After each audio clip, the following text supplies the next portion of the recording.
This morning here at 105.5 WDHA on All Mixed Up, it is my pleasure to welcome Bronson Arroyo. Good morning and welcome. Morning. Thanks for having me on. Now, if the name sounds familiar, you may be familiar with a 16-year baseball career that included stints with the Pirates, the Red Sox, I'm sorry, Yankee fans, the Reds, the Diamondbacks, and back to the Reds. He's got a brand new CD out called Some Might Say, and this is a really good record. I played a couple of tracks from it last week, Bronson. Congratulations. It sounds great. I appreciate it. Yeah, it's a collection of songs that I wrote through 2018 and 2019, and it's been cool to see something come to life with a band of guys that I've known for 20 years. Back in my Boston days, we all met in the locker room in 2004, and to bring these stories to life in a way that I could have never done by myself, it's been really fun and special. Now, a lot of baseball fans may be familiar with the fact that you play because you've been doing this for quite a while. In fact, you had an album out covering the bases in 2005. I think the first time that I became aware that, whoa, this guy can sing was after your first appearance at that Hot Stove Cool Music event in Boston. Was that 2005, I think? No, that was 03. Okay. Actually. Yeah, that was I was in town getting actually minor league pitcher of the year award from Bud Selig. I'd been called to the big leagues at the end of the year. I threw a perfect game in August in Pawtucket. And I happened to be in town, and Peter Gammons and Theo Epstein put on a charity event called Hot Stove Cool Music every winter. And I headed over to the place, and Peter Gammons asked me if I wanted to play a song. So I grabbed Jack McDowell from the White Sox guitar because he had a band called Stick Figure. Mm-hmm. I grab his guitar and I go up there and play Black by Pearl Jam. And that was kind of like, in a way, my entrance to the world of music. And, you know, the beat writers went crazy about that and started writing stories. And that led to the Covering the Bases album. And it also led to me performing live in front of people over the past like 15 years to get me to the point where I feel like, you know, I could actually write a record that would be my own and authentic and tell these stories to people and to be able to perform them on a level that I felt was on par for the music of the time. I was going to ask you a little bit about intimidation factor. You mentioned pitching a perfect game in the minor leagues. So, I mean, you've had that experience of my first major league experience, my first all-star game, my first World Series, that whole thing. What's the bigger intimidation for you, music or baseball? A lot of times music is, and the reason is because, you know, I was so comfortable in my skin as a baseball player. I wasn't a hard thrower, as you know, through 86 to 90 miles an hour. And to be able to go in to Yankee Stadium and face some of those lineups they had with not really throwing very hard, you know, you had to have some confidence about yourself. And on the mound, you know, I felt unflappable. I felt like there was nothing out there that was going to take me out of my game, even if I did get my butt kicked. But musically, I didn't pick up a guitar until I was 22. And it's been a very slow evolution, and it doesn't feel as natural as the sports came to me. And so, you know, when I'm on stage, there's so many layers to music. Not only, you know, if you're playing a guitar in your basement and you can put your head anywhere you want, it's totally different than having to stay on a microphone, which is also totally different from sitting down or standing up. And then you got to give now a performance on the stage, right? You can't just stand there like George Strait, because I don't have 50 number one hits. You know, there's a lot of layers to it. And there's no doubt that sometimes I get more nervous doing the music. You may not, but you have the look. That's the other, like, you have a rock star look to you, Bronson. Yeah, I've stayed skinny, so I can wear a medium shirt, which is, I think, one qualification for being a rocker is if you can wear a medium shirt. And so, but yeah, I've kept my hair long, man, and I've stayed in shape, and you know, it's fun to get out there. And honestly, I mean, a lot of times I feel like I'm still 25, so it's fun to get out there and perform. Former major league pitcher Bronson Arroyo, who has a new album out called Some Might Say, my guest this morning here at 105.5 WDHA. So you go into the studio to record that first album, and I've been talking about intimidation a little bit. There's Kenny Aronoff in the studio, and there's Leland Sklar, and these guys have played with everybody. They aren't just, you know, good musicians. They've played with everybody. What was that experience like for you? Yeah, that was magical. I mean, you know, not only was I just completely, you know, green to the process, and luckily I didn't have to perform, you know, anything other than the vocal, but playing with Leland Sklar and hearing stories about him being on 2,500 hit records and playing on the Muppet Show and for Princess Diana. I mean, hanging out with him and Kenny Aronoff and Mike Inez played on that record as well, and a guy named Michael Landau, who's just an absolute monster on the guitar. You know, that really kind of showed me what the process was like inside the studio, and also just to be around really top quality musicians. That was a fun process. And, you know, because I didn't write those songs, it freed me up to just feel like, okay, we're going to go in and just kind of like record it. You know, going in and doing our own stuff on this Some Might Say record was a little different because now you're telling the story and you're feeling more vulnerable, or, are my lyrics okay? I didn't have to think about that on that cover record. And so this was a little bit more of a process of trying to put this thing together, and felt like it was a little bit more responsibility on my shoulders. You mentioned that you didn't start playing guitar until your early 20s. When did you start trying to write songs, if not actually doing it? Over the years, I would write little jingles here and there. You'd write a song about your hometown, or write about a song about driving down to Key West with my parents after we moved out of there. Or I'd write a kid's song, and you'd write lyrics like, eat your fruits and vegetables, and make sure you get your sleep at night. And you'd write these little jingles that were great, but it wasn't something that you'd want to hear on the radio. And so the very first time I really took a crack at that was in 2018. It was like I hadn't finished a song from front to back that I thought could play on the radio yet. And so I went to the guys in the band, and I took some riffs out of their old phones, wrote some myself. And then around Cincinnati, I got together with a buddy named Chris Lambert, and also Elliott Sloan from Blessed Union of Souls, lead singer from the early 90s, who wrote, Hey Leonardo and I Believe, #1 hit.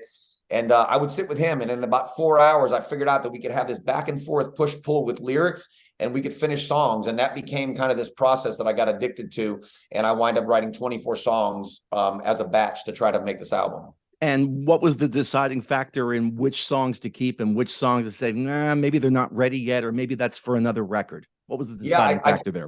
I tried to make it a pure democracy. So I gave the guys in the band all a vote, and I said, put a number system. Tell me the songs your favorite down to your least favorite. And I totaled all those numbers together. And then I gave Eddie Vedder 1 vote as well.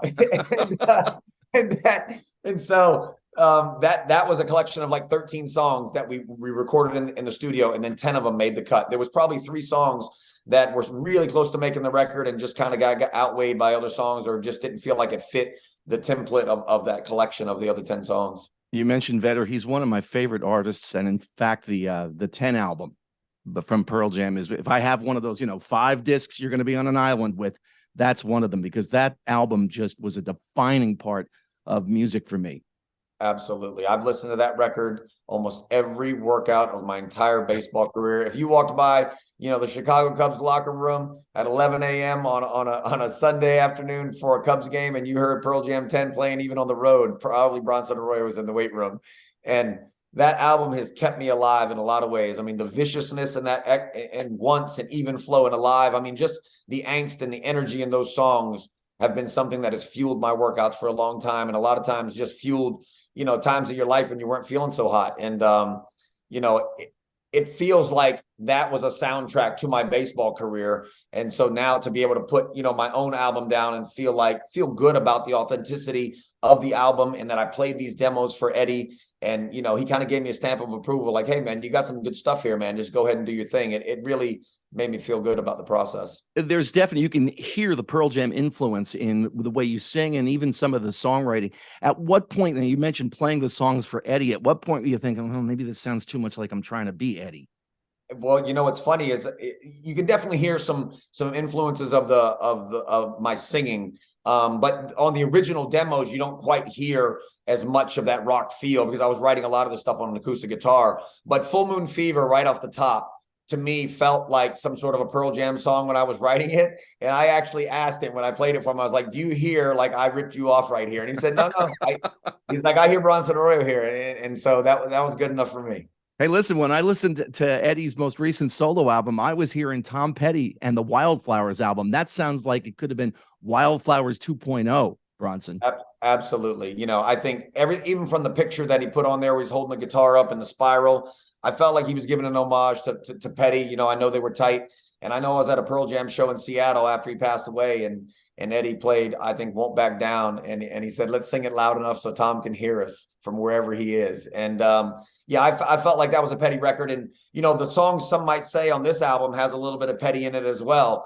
But you can definitely hear those alternative influences from all the early 90s stuff that I listened to for all those years.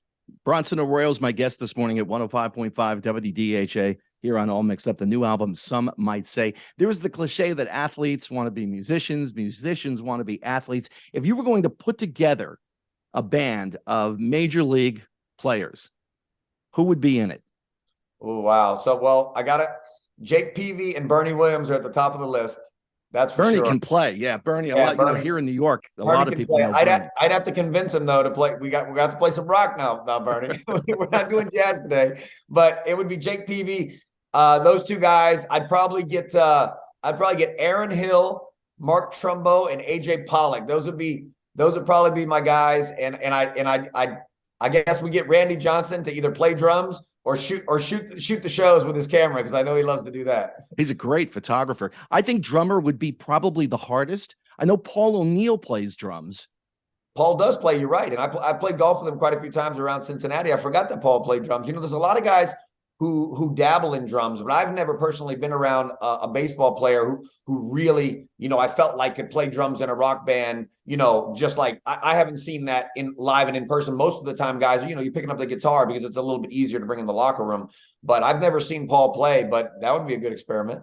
A friend of mine actually gave Paul drum lessons years ago in the old Yankee Stadium. There was a kit that was set up there, and he used to bring a couple of the guys in there. What's your go-to guitar these days? Most of the time I'm playing an acoustic guitar. I've in the last probably 4 or 5 years playing around town in Cincinnati in a full-on rock band, doing a lot of cover stuff. I picked up a really beautiful like vintage, almost like aqua green Telecaster, and I don't know that I've never been a guy. I always loved songs that you could take to an acoustic guitar. So I've got this Martin I've been playing for the last couple of years. And I picked it up because I wanted something that could sound like the Lumineers, a little folky. And honestly, that's probably my sweet spot. I love to play this album on the acoustic guitar and see if I can make it sound, decent by myself. That's kind of like a goal of mine. It's hard. Can you perform this album for people by yourself and make them kind of respect the song? Yeah, for me, it's a Martin 00028 VS. That's my baby. I just love that guitar. There's something about a Martin acoustic guitar that sounds unlike anything else. Yeah, I totally agree. And a lot of times, I'm kind of illiterate to music equipment in a lot of ways. People will say like you asked me what's my favorite guitar. I would never know the numbers on my guitar. It's like, I just, it's all, in a lot of ways, I was never a baseball historian, even though you love the game and you love performing it, but I never was a guy who really knew all the numbers from the old days. And musically, sometimes I feel illiterate up on the stage because I don't know anything about equipment. The new album is called Some Might Say. Bronson Arroyo, first, thank you for 2004. As a Red Sox fan living in the New York area, it was a life-changing moment for me. Absolutely. Life-changing. It was for me as well. To walk around New England and to finally figure out after 2003 what it meant to that city when we got beat by Aaron Boone in Game 7. I mean, it was like death came over the whole city. And to come back in 2004 and do what we did, man, was something that I knew would never be matched in my life. Well, best of luck with the new album. And thank you so much for your time this morning here on DHA and All Mixed Up. All right. I appreciate it. Bronson, thank you. I really appreciate your time and best of luck with the record. I appreciate it, man. Thanks so much. Okay. Bye-bye.